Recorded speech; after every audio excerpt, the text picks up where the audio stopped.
আল্লাহ রাব্বুল আলামিন সূরা তাহা এবং সূরা ইয়াসিন তেলাওয়াত করতেছিলেন। ফেরেশতারা আমার আল্লাহর সামনে হাজির। আল্লাহ রাব্বুল আলামিনের কুদরতের কণ্ঠে যখন সূরা তাহা এবং সূরা ইয়াসিন তেলাওয়াত শুনলেন, ফেরেশতারা বলতে লাগলেন, আল্লাহ এটা কি তেলাওয়াত করতেছেন আপনি? এত সুন্দর, এত মধুর, এত আকর্ষণ এই কিতাবের ভিতরে, তেলাওয়াতের ভিতরে কি তেলাওয়াত করতেছেন আপনি? আমার আল্লাহ বলেন, আমি এমন এক কিতাব তেলাওয়াত করতেছি যেটা পৃথিবীর মধ্যে শ্রেষ্ঠ কিতাব হবে, যেটা পৃথিবীতে শ্রেষ্ঠ গ্রন্থ হবে, যেটা পৃথিবীর মধ্যে সর্বশেষ আসমানি কিতাব হবে। যেই কিতাব আমি আমার হাবিবকে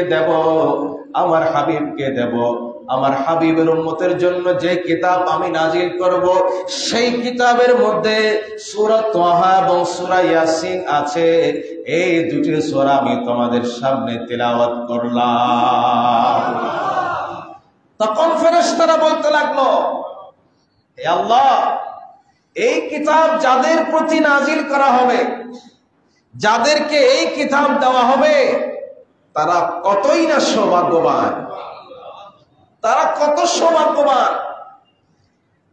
যেই অন্তর এই কোরআনকে ধারণ করবে, হেফজ করবে, সে সকল সুখের মালিক হয়ে যাবে। সে সকল সুখের হাজার হাজার বছর আগে, দুনিয়া সৃষ্টি করার হাজার হাজার বছর আগে এই কথা ফেরেশতারা স্বীকার করে নিয়েছে। আল্লাহু আকবার। আমার আল্লাহ বলছেন, তোমরা যা বলেছ আমিও তা সমর্থন করে নিয়েছি। আল্লাহু আকবার। ও বন্ধুরে আমার, এই কোরআন যেখানে যেখানে গিয়েছে সেখানে আলো ছড়িয়েছে, মানুষকে আকর্ষণ করেছে, মানুষের হৃদয়গুলো বিগলিত হয়ে গিয়েছে। এই জন্য আমার আল্লাহ কোরআনুল কারীমে বলছেন, ইন্নামাল মুমিনুনাল্লাযীনা ইযা যুকিরাল্লাহু ওয়াজিলাত قلوبهم وإذا تليت عليهم آياته زادتهم إيمانا।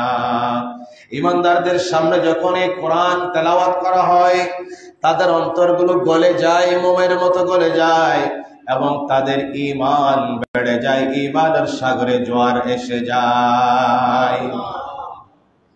এই কোরআন আজকে হাফেজ সাহেবদের কোরআন আমরা শুনেছি। আল্লাহ বলছেন কোরআন সহজ নয়, কিন্তু আমি আমার হাবিবের উম্মতের জন্য সহজ করে দিয়েছি।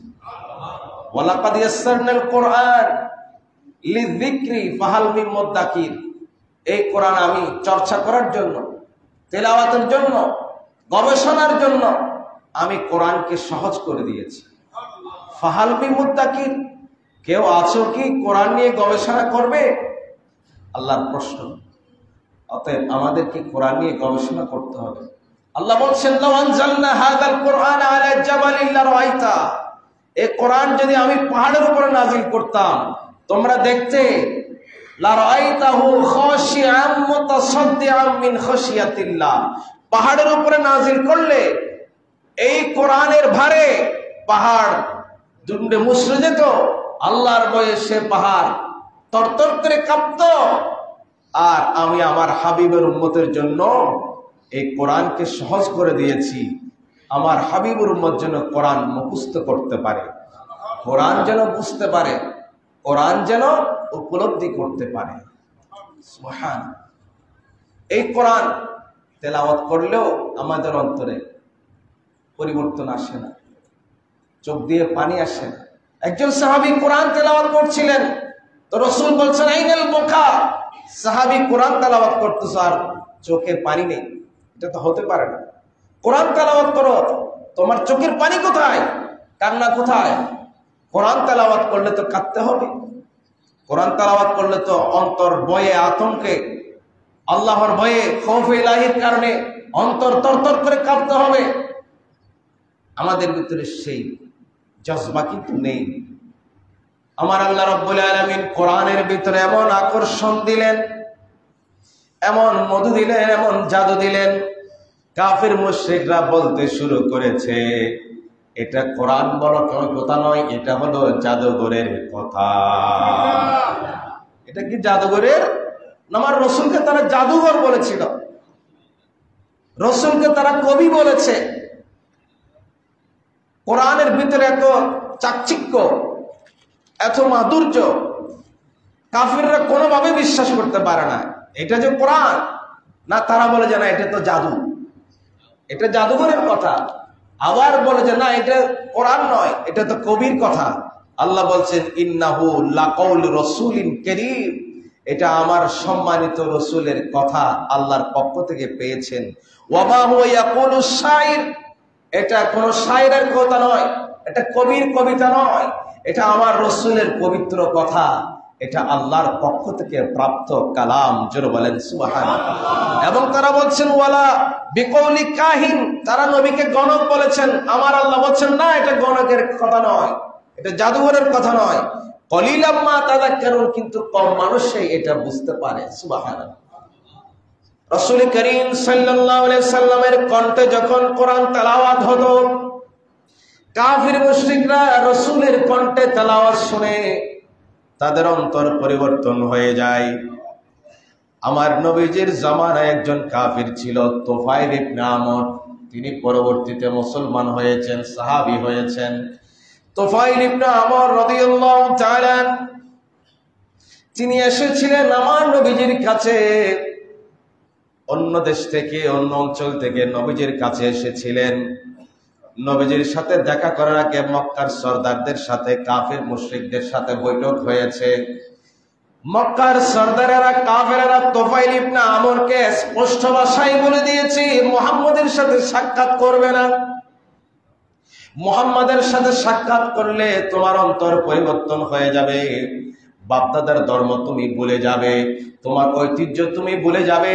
মুহাম্মাদের সাথে কোনো আলাপ আলোচনায় বসা যাবে না। মুহাম্মাদের কথায় এই মক্কার জমিনে চাঞ্চল্যকর সৃষ্টি হয়েছে, মুহাম্মাদের কথা এই মক্কার জমিনে বিশৃঙ্খলা সৃষ্টি হয়েছে। তুমি মুহাম্মাদের সাথে কোনো কথাই বলবে না, দেখা করবে না। কিন্তু তুফাইল ইবনে আমর মক্কার কাফির সর্দারদের কথা তিনি আমলে নিয়েছেন। প্রথমে আমার নবীর সাথে সাক্ষাৎ করেন না, কিন্তু আমার নবীজি খানায় কাবার ভিতরে নামাজ আদায় করছিলেন। ওই নামাজের ভিতরে বড় বড় কণ্ঠে আমার নবীজি কোরআন তেলাওয়াত করতেছিলেন। আর বাইরে দাঁড়িয়ে তুফাইল ইবনে আমর আমার নবীজির কণ্ঠে কোরআন তেলাওয়াত শুনলেন। কোরআন তেলাওয়াত শুনে আমার নবীজির কোরআন কণ্ঠে কোরআন তেলাওয়াত শুনে তুফাইল ইবনে আমরের ভিতরটা পরিবর্তন হয়ে গেল। সিদ্ধান্ত ছিল নবীজির সাথে সে দেখা করবে না, সাক্ষাৎ করবে না। কিন্তু নবীজির জাদুকরী কণ্ঠে, মায়াবী কণ্ঠে কোরআন তেলাওয়াত শুনে নিজের সিদ্ধান্তের উপরে আর অটল থাকতে পারলো না। নবীজি মসজিদুল হারাম থেকে, খানায় কাবা থেকে বের হবার সাথে সাথে তুফাইল ইবনে আমর আমার নবীজির পেছনে পেছনে চলতে লাগলেন। নবীজির পিছু নিলেন। তুফাইল ইবনে আমর বলতে লাগলেন, হে মুহাম্মদ সাল্লাল্লাহু আলাইহি সাল্লাম, খানায় কাবার ভিতরে আপনি কি যেন তেলাওয়াত করছিলেন, আমার কানে একটু করে আওয়াজ এসেছে। এত মধু, এত আকর্ষণ, এত সুন্দর, এত মাধুর্যয়া। হে মুহাম্মদ সাল্লাল্লাহু আলাইহি সাল্লাম, এই তেলাওয়াত সামান্য শুনে আমার অন্তরে জাগরণ সৃষ্টি হয়েছে, আমার অন্তরে এমন একটা তোলপাট সৃষ্টি হয়েছে। ওগো নবী, আপনি আবারও কিছু তেলাওয়াত আমাকে শুনিয়ে দেন, আরো কিছু তেলাওয়াত আপনি শুনাই দেন। তুফাইল ইবনে আমরের অনুরোধ রাখতে গিয়ে আমার নবীজি কুরআনুল কারীম থেকে আরো কিছু তেলাওয়াত করলেন। তুফাইল ইবনে আমর বললেন, ইয়া রাসূলুল্লাহি, জীবনের বহু দেশে গিয়েছি, বহু সাহিত্যিকের সাথে বসেছি, বহু গণকের সাথে বসেছি, বহু জাদুঘরের সাথে বসেছি। আমি একজন নেতৃত্বস্থানীয় ব্যক্তি, আমি বহু স্কলারের সাথে মিটিং এ বসেছি। নবী গো, আমি অনেক কথা শুনেছি, অনেক গান শুনেছি, কিন্তু আজকে আপনার জবানে যে কালাম শুনেছি, যে বাক্য শুনেছি, পৃথিবীতে আমার এই বয়সে আমি আর কোনোদিন কোনো জায়গায় এমন কথা শুনি না। ইয়া রাসূলুল্লাহ, আমার অন্তর পরিবর্তন হয়ে গেছে। আমার অন্তর পরিবর্তন হয়ে গেছে। সিদ্ধান্ত ছিল আপনার কাছে যাব না, আপনার ছোঁয়া নেব না, আপনার সামনে বসবো না। নবী গো, আপনার কণ্ঠে কোরআন শুনে এখন আমি বলতে বাধ্য হচ্ছি, আমি আপনার কদমে গোলাম হিসেবে বনে যেতে চাই। নবী গো, আমাকে আপনি আপনার গোলাম বানিয়ে নেন আর আমাকে পড়াইয়া দেন লা ইলাহা ইল্লাল্লাহু মুহাম্মাদুর রাসূলুল্লাহ সাল্লাল্লাহু। পরিবর্তন আসে নাকি আপনাদের অন্তরে? আমাদের অন্তরে পরিবর্তন আসে? নাই, কোনো পরিবর্তন। তারাবি 6 দিনে হলে বেশি ভালো, 3 দিনে হলে আরো ভালো, খতম করার না হইলে আরো ভালো। এই সমস্ত নাটকের কোনো দরকার। কোরআন পড়বেন। কালকে আমি ইমামে বুখারীর কাজাকিস্তান মনে হয় একটা ভিডিও দেখলাম। সেখানে আমরা যে 4 রাকাত পড়ে দোয়া পড়ি, সুবহানা জি মুলকি ওয়াল মালাকুতি ওয়াল ইজ্জতি ওয়াল আজমাতি ওয়াল হাইবাতি ওয়াল, এই দোয়াটি পড়েছে মাত্র 10 মিনিট ধরে। এত সুন্দর করে পড়েছে। আর আমাদের এখানে 4 রাকাত পরে হাফেজ সাহেব একটু পানি পাক খাওয়ারও সুযোগ হয় না, পিছনে হো হো হো করে পানি খাওয়ারও সুযোগ নেই। আর এখানে 4 রাকাত পরে দোয়াটা পরে শুধু 10 মিনিট ধরে, এত সুন্দর, এত সুর দিয়ে। ইমামে বুখারীর যেটা জন্মস্থান বুখারার মধ্যে, কাজাকিস্তান, উজবেকিস্তানে, এই অঞ্চলগুলোতে এত সুন্দর তেলাওয়াত। কিন্তু আমাদের এই তেলাওয়াত শুনতে মন চায় না। এই যে আজকে খতম শেষ হবে, আপনারা মনে করবেন যে তারাবি তো শেষ, মনে করবেন যে কি তারাবি শেষ। তারাবিকে আপনারা ছুটি দিয়ে দেবেন, আল্লাহকে আপনারা ছুটি দিয়ে দেবেন। আল্লাহ আমাদেরকে ছুটি দিচ্ছেন না। আল্লাহ বলে, বান্দা তুমি কোথায় যাবে আমাকে ছেড়ে? তুমি যেখানে যাবে আমি তো সেখানে আছি। আল্লাহ আমাদেরকে ছাড়তে চান না। আর আমরা আল্লাহকে ছুটি দিয়ে, টাটা দিয়ে, গুড বাই দিয়ে চলে যাই। কিসের পরিবর্তন আসে কোরআন শুনে? কোনো পরিবর্তন নাই। কাফের মুশরিকের চাইতে বর্তমান যুগের মুসলমানরা খারাপ হয়ে গেছে। কাফের মুশরিকদের অন্তরে কোরআন শুনে আসর করে, পরিবর্তন আসে। আর এই সমস্ত মুসলমানদের দাড়িওয়ালা, টুপিওয়ালা, জুব্বাওয়ালা, এদের অন্তরে কোনো পরিবর্তন আসে না। আপনি কি স্টাডি করেন, ইতিহাস পড়েন, যে আমি আজকে আপনাদেরকে শোনাবার জন্য যে সংগ্রহ করেছি আলবার্ট আইনস্টাইন। তিনি একজন খ্রিস্টান, তিনি বিজ্ঞানী। আলবার্ট আইনস্টাইন তিনি বলছেন, Quran is not a book of algebra and geometry. Quran এটা গণিতের বই নয়, এটা অ্যালজেব্রার বই নয়, এটা জ্যামিতির বই নয়। It is a collection of rules. এটা হচ্ছে আল্লাহর কুদরতের বিধানবলীর একটা গ্রন্থ। সুবহানাল্লাহ। Which guide human beings. এই কোরআন মানব জাতিকে হেদায়েত করে, মানব জাতিকে পথ দেখায়। আজকে বাবার কাছে শিশু, মেয়ে শিশু নিরাপদ নয়, প্রতিবেশীর কাছে প্রতিবেশী নিরাপদ নয়, বোনের জামাইয়ের কাছে শালীটা, নিষ্পাপ শালীটা নিরাপদ নয়। কোন জামানায় আমরা এসেছি? এই জামানায় আলবার্ট আইনস্টাইন বলেন, কোরআনকে সামনে রাখো। It is a best guide for human being. এটা মানুষের জন্য সর্বোত্তম একটা গাইডলাইন হবে। আলবার্ট আইনস্টাইন যিনি ধর্মে হলে খ্রিস্টান, তিনি একজন বিজ্ঞানী। সেই ধর্মের, খ্রিস্টান ধর্মের বিজ্ঞানী পর্যন্ত কোরআনের সামনে মাথা নত করতে বাধ্য হয়েছে। আর মুসলমানরা কোরআনকে ছুঁড়ে মারে। এই মুসলমানদের ঘরে তল্লাশি করলে দেখা যাবে মুষ্টিমেয় 5-10 জনের ঘরে কোরআন থাকবে। অধিকাংশ মুসলমানের ঘরে এখন কোরআন নেই। দেখবেন অধিকাংশ মুসলমানের ঘরে রবীন্দ্রনাথের উপন্যাস আছে, জীবনানন্দ দাশের কবিতার বই আছে, কিন্তু মুসলমানের ঘরে কোরআন। এগুলো বললে খারাপ লাগবে আপনাদের। এবং তিনি বলছেন, which guide human beings to right way. পৃথিবীর এমন কোন বই নেই মানুষকে সঠিক পথে পরিচালিত করবে, এটা গ্যারান্টি দিয়ে বলা যাবে।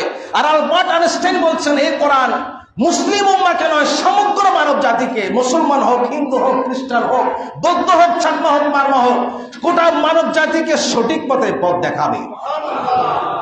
দাওয়ে কোন পথ সেটা? Which the greatest philosophers are unable to decline ইট।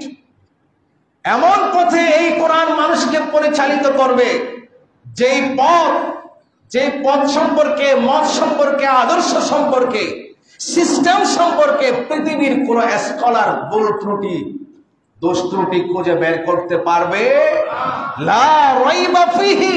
এই কোরআনের ভিতরে যেমন কোনো সন্দেহ নেই, এই কোরআনের আদর্শের ভিতরে কোনো সন্দেহ নেই, এই কোরআনের বিধানের ভিতরে কোনো সন্দেহ নেই, সিস্টেমের ভিতরে কোনো অসঙ্গতি নেই। আলবার্ট আইনস্টাইন বলছে। আল্লাহু আকবার। এখন আসুন, রাশিয়ান ফিলোসোফার, রাশিয়ান একজন দার্শনিক লায়ন টলস্টয়, তিনি বলতে লাগলেন কোরআন contains a clear realities। কোরআনের ভিতরে একটি পরিষ্কার বাস্তবতা আছে। সুবহানাল্লাহ। একটা পরিষ্কার বাস্তবতা কোরআনের ভিতরে।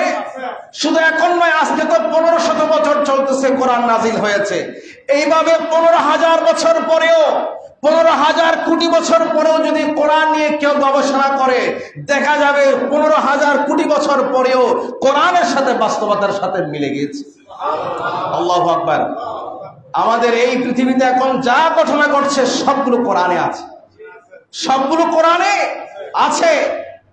এবং আজ থেকে 15,000 বছর পরেও যদি কেউ কোরআন গবেষণা করে, দেখা যাবে সেই সময়ের বাস্তবতার সাথে কোরআন হুবহু আমাদেরকে বর্ণনা দিচ্ছে। আল্লাহু আকবার। লায়ন টলস্টয় তিনি বলছেন, রাশিয়ান ফিলোসোফার, এই কোরআন একটি পরিষ্কার বাস্তবতাকে ধারণ করে। কোরআনের চাইতে আধুনিক কোন গ্রন্থ পৃথিবীতে আর আসবে? ইসলামের চাইতে আধুনিক কোন ধর্ম আর পৃথিবীতে আসবে? আল্লাহু আকবার বলেন। সম্মানিত হাজির, তিনি আরো বলছেন, and human beings can utilize it generally। এই কোরআনকে যে কোনো মানুষ, যে কোনো ধর্মের, যে কোনো বর্ণের, যে কোনো অঞ্চলের, যে কোনো দেশের, যে কোনো রাজ্যের যে কোনো মানুষ এই কোরআনকে ব্যবহার করতে পারে, এই কোরআনকে ধারণ করতে পারে, গবেষণা করতে পারে। কোরআনের ছায়ায় আসে, কোরআনের ভিতর থেকে মগজ বের করে সে জ্ঞান আহরণ করতে পারে, সে নিজেকে পরিবর্তন করতে পারে। আল্লাহু আকবার। মার্কিন আমেরিকার চিন্তাবিদ ইরভিং তিনি বলছেন, এই গ্রন্থ কোরআনুল কারীম আটলান্টিক মহাসাগর থেকে প্রশান্ত মহাসাগর পর্যন্ত, আটলান্টিক মহাসাগর থেকে প্রশান্ত মহাসাগর পর্যন্ত সবাইকে এই কোরআন আশ্রয় দিয়েছে। আল্লাহু আকবার। সবাইকে এই কোরআনের ছায়াতলে আশ্রয় দিয়েছে। যে কেউ আটলান্টিক মহাসাগর থেকে প্রশান্ত মহাসাগর, মোটামুটি কথা হচ্ছে গোটা পৃথিবীর মানুষ এই কোরআনের ছায়ায় যদি এসে, সে যদি এখান থেকে শান্তি খুঁজে পেয়ে যাবে, সে যদি এখান থেকে সুখ খুঁজে পেয়ে যাবে, সে যদি এখান থেকে ধন দৌলত খুঁজে পেয়ে যাবে, সে যদি এখান থেকে মুক্তি খুঁজে পেয়ে যাবে, সে যদি এখান থেকে সমৃদ্ধি খুঁজে, কোরআন তাকে সমাধান দিয়ে দেবে। আল্লাহু আকবার। কিন্তু আমরা কোরআনের গবেষণার ভিতরে নেই। কোরআন আমরা রিসার্চ করি না, কোরআন পড়ি না, কোরআন যারা পড়ে তাদেরকে আমরা সম্মান করি না, জানি না, তাদেরকে আমরা মূল্যায়ন করতে জানি না। আল্লাহু আকবার। হযরত আমর ইবনুল আস রাদিয়াল্লাহু তাআলা আনহু বলছেন, হে আমার নবীর উম্মতরা, শোনো, কোরআনের এক একটি আয়াত যেন জান্নাতের এক একটা স্তর। আল্লাহু আকবার বলেন। কোরআনের এক একটা আয়াত যেন জান্নাতের এক একটি স্তর, এবং কোরআনের আয়াতগুলো যেন গড়ের আলো, গড়ের প্রদীপ। সুবহানাল্লাহ বলবেন না? কোরআন নেই, গড়ে আলো নেই, কোরআন নেই, শান্তি নেই, কোরআন নেই, সুখ নেই, কোরআন নেই, সমৃদ্ধি নেই, কোরআন নেই, বরকত নেই, কোরআন নেই, সেখানে অশান্তি, কোরআন নেই, সেখানে শয়তানের আড্ডাখানা। কথা বলেন ঠিক কিনা? হযরত আমর ইবনুল আস রাদিয়াল্লাহু তাআলা আনহু এই কথা বললেন, এবং সুফিয়ান সুরি রাদিয়াল্লাহু তাআলা আনহু বলতে লাগলেন, আল্লাহু আকবার, মানুষ যখন কোরআন তেলাওয়াত করে, আল্লাহর বান্দা যখন কোরআন তেলাওয়াত করে, তখন আসমানি জগতের ফেরেশতারা কোরআন তেলাওয়াতকারীর দুই চোখের মাঝখানে, কপালের ঠিক এই মাঝখানে ফেরেশতারা কোরআন তেলাওয়াতকারীকে চুম্বন করে। আল্লাহু আকবার। হাফেজে কোরআনদের কপালে চুমু দেওয়া জায়েজ। উলামায়ে কিরামের, হক্কানি রব্বানি উলামায়ে কিরামের কপালে চুমু দেওয়া জায়েজ। ফেরেশতারা যারা কোরআন তেলাওয়াত করে তাদের দুই কপালের, দুই চোখের মাঝখানে, কপালের মাঝে চুমু খায়। আল্লাহু আকবার, আল্লাহু আকবার। সম্মানিত হাজিরিন, হযরত হাসান আল বাসরি রাদিয়াল্লাহু তাআলা আনহু বলতে লাগলেন, হাসান আল বাসরি আপনারা তো চিনেন, যিনি হলেন তাবিঈদের মধ্যে একজন শ্রেষ্ঠতম তাবিঈ, যার সাথে 132 জন সাহাবের সাক্ষাৎ হয়েছে, এবং যিনি আমার নবীজির একজন বিবি উম্মাহাতুল মুমিনিনের ঘরে তিনি জন্ম এবং তার ঘরে তিনি লালিত পালিত হয়েছেন। হযরত হাসান আল বসরি বলছেন, কোরআনের চেয়ে বেশি মূল্যবান আর কোনো সম্পদ নেই। কোরআনের চেয়ে বেশি মূল্যবান আর কোনো সম্পদ এই পৃথিবীতে নাই। আর যার কাছে কোরআন আছে, যেই ঘরে কোরআন আছে, যেখানে কোরআন আছে, সেখানে কোনো অভাবও নেই। আল্লাহু আকবার। কোরআন নিয়ে থাকতে চাই, ঠিক কিনা? আমি বলেছিলাম অন্ততপক্ষে এই রমজান মাসে একটা খতম দেন, অন্ততপক্ষে কিছু তেলাওয়াত করেন, প্রতিদিন 1 পৃষ্ঠা হলে তেলাওয়াত করেন, 1 পৃষ্ঠা হলে অনুবাদ পড়েন। আল্লাহু আকবার। আর যারা এই কোরআন হেফজ করে, যারা কোরআন মুখস্থ করে, তাদের সম্মান কেমন? তাদের ব্যাপারে রাসূল করিম সাল্লাল্লাহু আলাইহি সাল্লাম বলেছেন, হাফেজে কোরআনদের এত সম্মান, এত মর্যাদা, তাদের সম্মান মর্যাদা দেখে কিয়ামতের ময়দানে অনেক নবীগণ শহীদগণ পর্যন্ত ঈর্ষান্বিত হবেন। এরা কারা? যাদেরকে মাথায় এত সুন্দর সম্মানের মুকুট পরানো হয়েছে, যাদের মা বাবাকে সম্মানের মুকুট পরানো হয়েছে, এরা কারা? তখন আল্লাহ বলবেন, এরা ওই সমস্ত বান্দারা যারা কষ্ট করে দুনিয়াতে থাকা অবস্থায় আমার কিতাব, আমার কোরআন, কালামুল্লাহ শরীফ, কোরআনুল করিম, কোরআনে হাকিম হিফজ করেছিলেন, কোরআন হাকিম হিফজ করেছিলেন।